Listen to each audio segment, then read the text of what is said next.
ఈరోజు మనం దీపం యొక్క విశిష్టత గురించి తెలుసుకుందాం. ప్రత్యేకించి ఈ కార్తీక మాసంలో దీపానికి మరింత ప్రాముఖ్యత ఉంది. లక్ష్మీదేవి యొక్క అనుగ్రహాన్ని పొందడానికి తేలికైన మార్గం దీపం వెలిగించడం.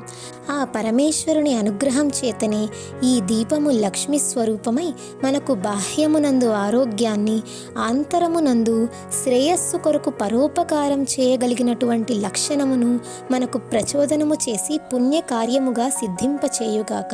ఈ విధంగా దీపాన్ని లక్ష్మిగా భావించి ప్రార్థన చేస్తారు. దీనివల్ల అలక్ష్మి తొలగిపోయి లక్ష్మీదేవి మన గృహంలో కొలువై ఉంటుంది. ఆధ్యాత్మిక పరంగా కాకుండా సైన్స్ పరంగా కూడా దీపం యొక్క ప్రాముఖ్యత ఏంటో చూద్దాం. ఈ కార్తీక మాసంలో పగలు తక్కువగా ఉండి రాత్రి ఎక్కువగా ఉంటుంది. దాంతో చలి ఎక్కువగా ఉండడంతో తరచూ మనం జలుబు, దగ్గు, జ్వరాల బారిన పడుతుంటాం.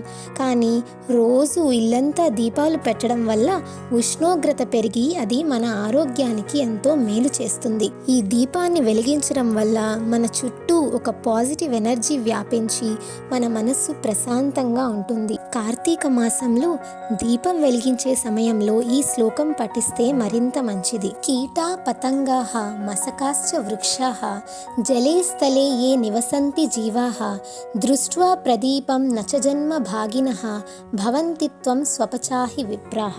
కీటాః అనేకమైన పురుగులు, పతంగాః రెక్కలున్నటువంటి కీటకాలు, అలాగే జలే స్థలే ఏ నివసంతి జీవాః అవి నీటిలో ఉంటాయి, భూమిపైన ఉంటాయి. అలాగే వృక్షాలు అవి కదల్లేవు, కానీ మనకి ఎన్నో సమకూరుస్తున్నాయి. ఆకుకూరలు, పండ్లు, పువ్వులు ఇలా ఎన్నెన్నో. అయినా ఈ చెట్లకి తమకి తాము ఉపకారం చేసుకునే శక్తి లేదు.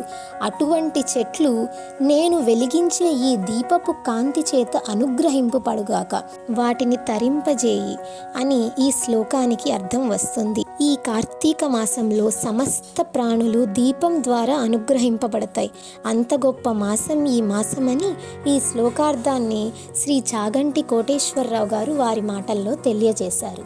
శివయ్య చుట్టూ అలంకరించిన దీపపు కాంతులను మరింత పెంచుతూ విజయలక్ష్మి ఆంటీ ఈరోజు పూర్తిగా స్వయంగా తన చేతులతో ఎంతో ప్రేమతో, అభిమానంతో మా కోసం తయారు చేసిన ఈ బహుమతిని అందజేశారు.